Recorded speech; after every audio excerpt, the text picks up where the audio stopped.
Agora, para o culto ser edificante também, meus irmãos, é necessário que ele seja realizado com ordem, com decência. Paulo recomenda isso, né? O último versículo nós vimos ele dizendo: faça-se tudo decentemente e com ordem. Tem gente que acha que o culto dirigido pelo Espírito é aquele culto que nada é preparado.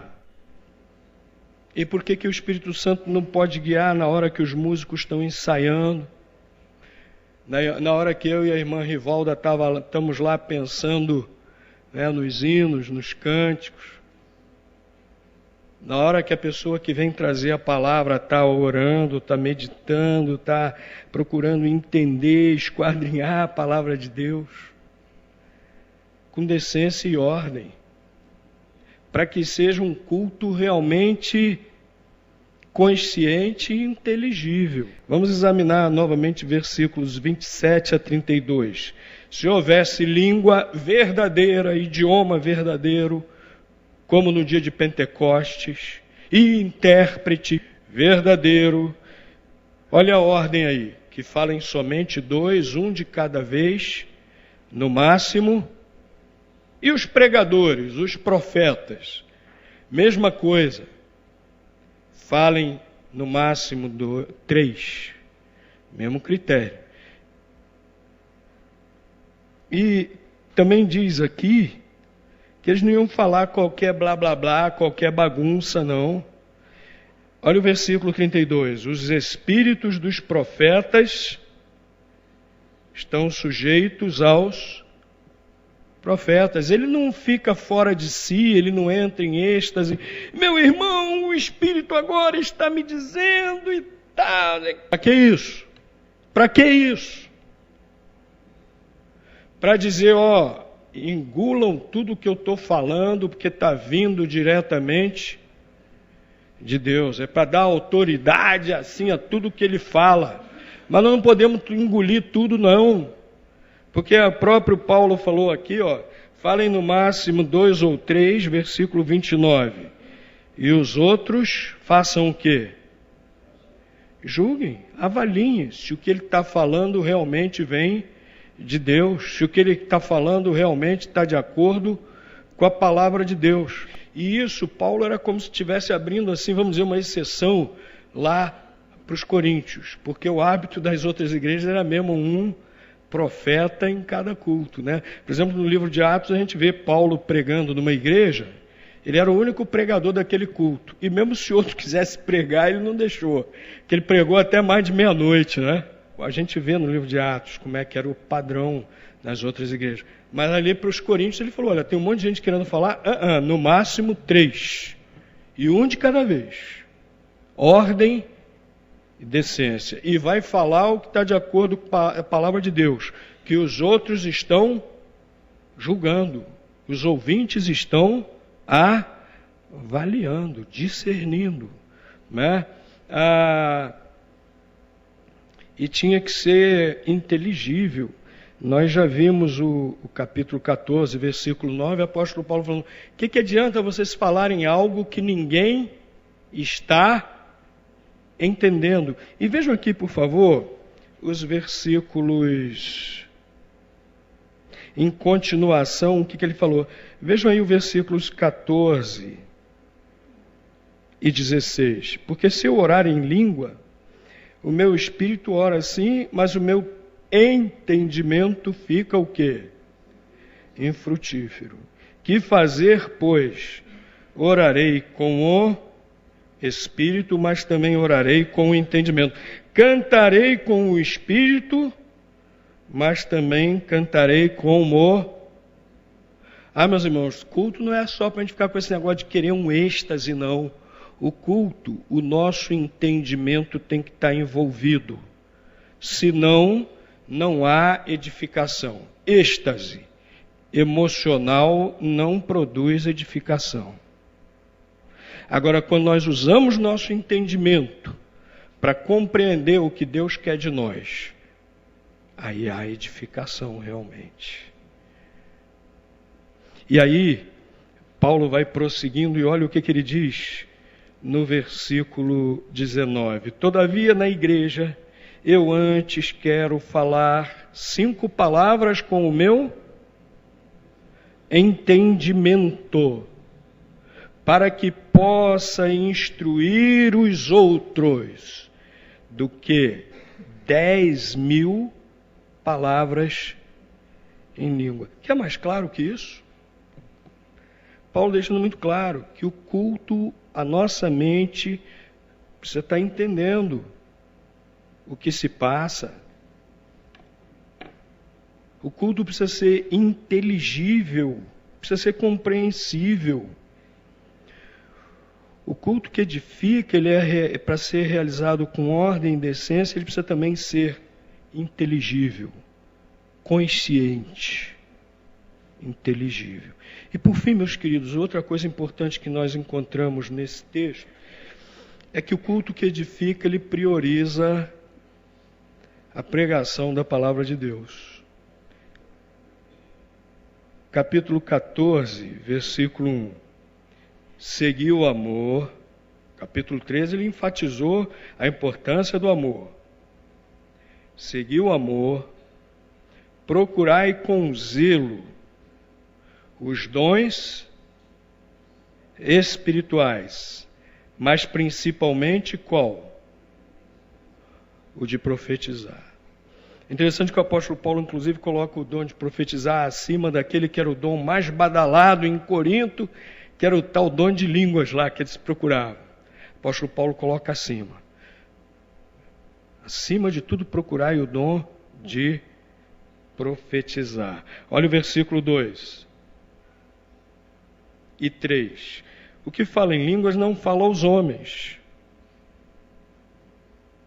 E nós já vimos como Paulo está destacando aqui a importância de falar de maneira compreensível aos homens para que haja edificação.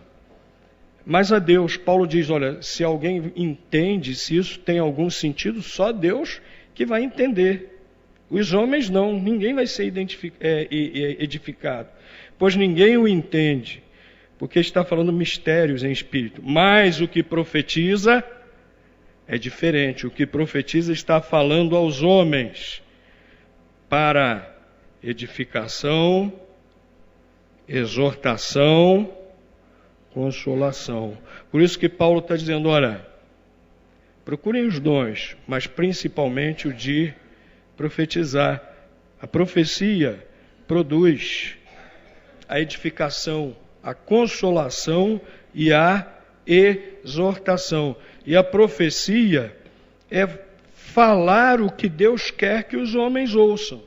No Antigo Testamento, o profeta em hebraico, que é traduzido em português como profeta, é Nabi. Nabi é literalmente o que fala por outro. E os profetas faziam isso. Lá em 2 Reis, no capítulo 17, versículo 13, isso fica muito claro. Que Deus mandou profetas ao povo para os advertir, dizendo, voltem dos seus maus caminhos, obedeçam a Deus. E nesse versículo também há uma distinção entre profetas e videntes. 2 Reis 17, 13.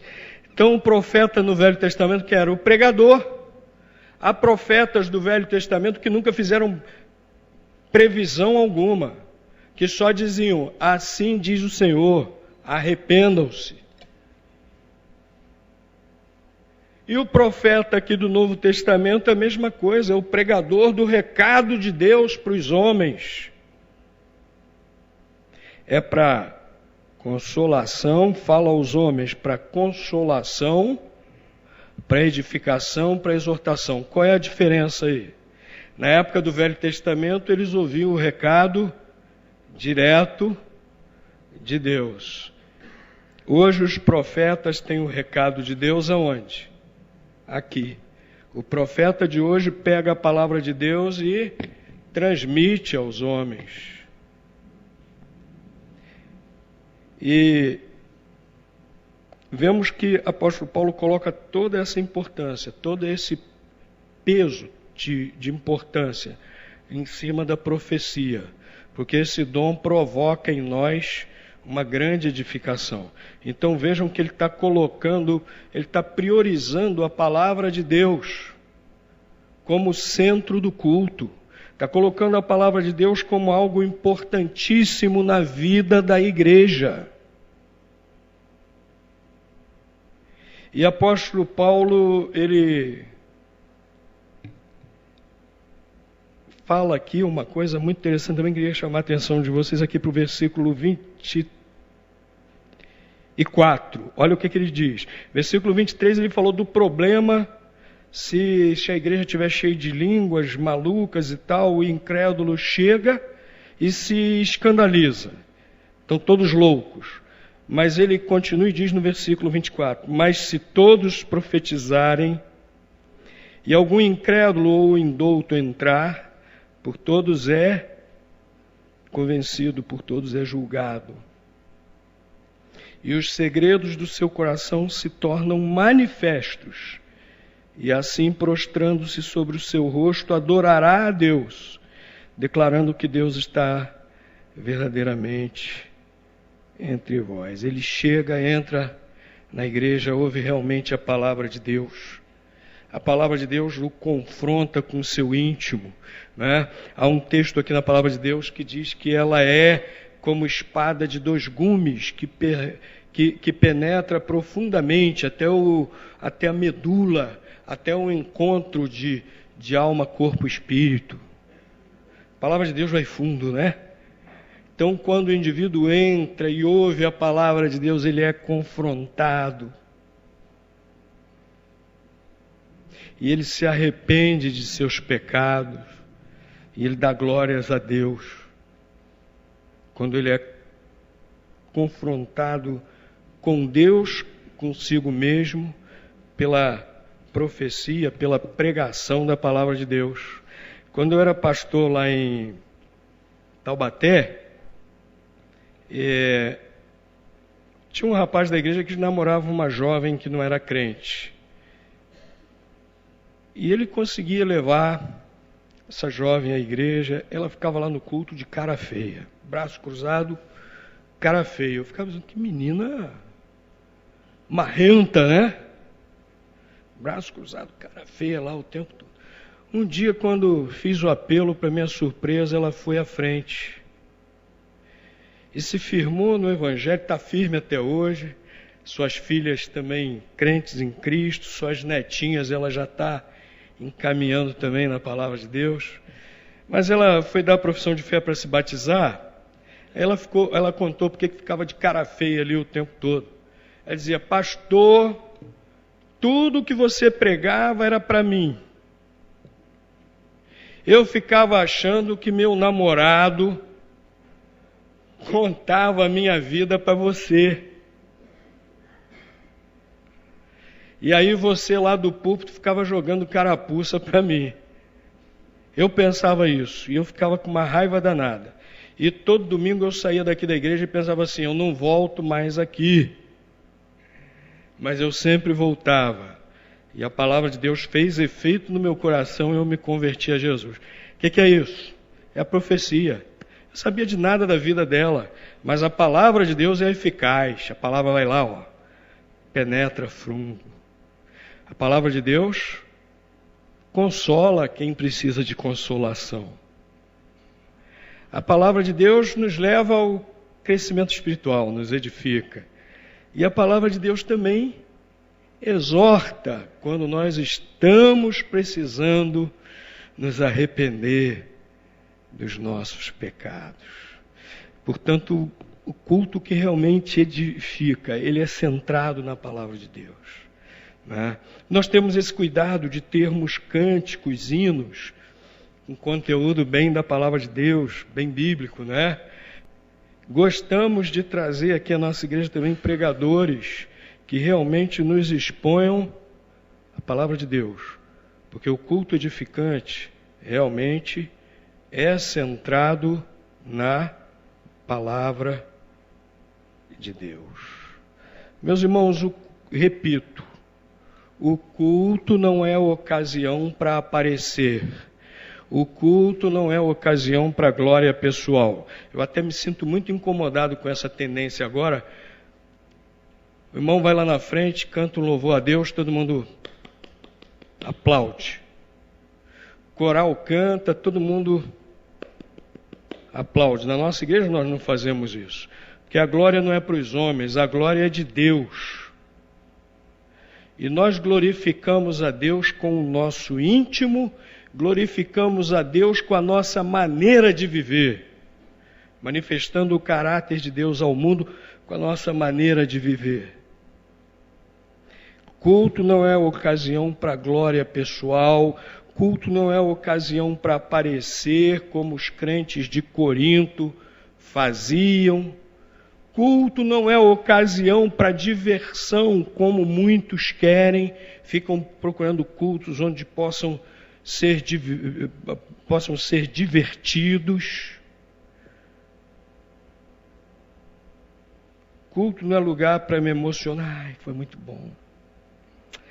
Culto hoje naquela igreja lá foi uma montanha russa de emoções. Eu ia lá em cima e ia lá embaixo. Culto não é para isso. Se fosse para isso, eu ia a Rock in Rio. Agora, se você quer realmente edificação, se você quer realmente crescimento espiritual, venha cultuar a Deus. E um culto realmente onde nós saiamos consolados, edificados e, se necessário, também exortados, né?